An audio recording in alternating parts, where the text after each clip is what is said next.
November 26, 1977. Evening news was airing as usual across southern England when suddenly the screen flickered. The image warped, the sound cut to static, and then a voice. Calm, metallic. This is the voice of Vrillon, representative of the Ashtar Galactic Command.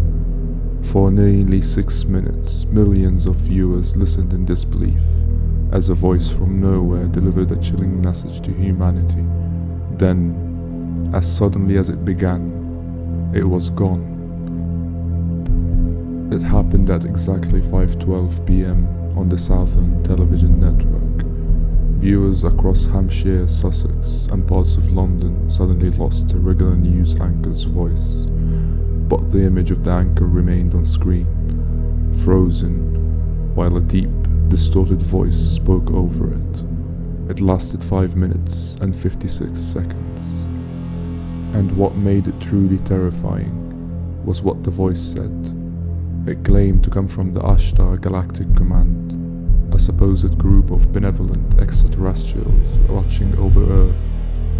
It spoke of nuclear war, of mankind's immaturity, of the need for peace before it was too late. People described it as hypnotic, authoritative, inhumane. The voice warned, all your weapons of evil must be removed. The time of conflict is now past. The new age of Aquarius can bring peace and evolution to your kind, if you show yourselves worthy. It ended with a final line that made the hair on people's necks stand up. Be still now and listen, for your time may be short. Then, silence. The normal broadcast resumed as if nothing had happened. But for days, police stations and TV offices were flooded with calls. Viewers wanted answers. Some were terrified. Others believed they'd witnessed proof of alien life. The station engineers, however, had no idea how it was possible. The signal had been overridden, not jammed, but injected directly into the transmitter feed. Southern Television worked with the Independent Broadcasting Authority to investigate.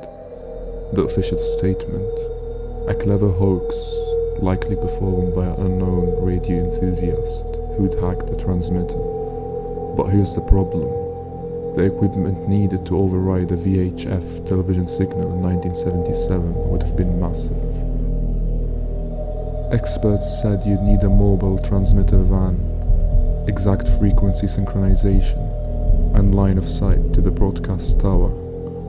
Yet no one was ever found, not a single lead despite a public investigation. To this day, no one has confessed, and the recording, the only surviving copy, was captured by a home VCR. It's grainy, distorted, but undeniably real.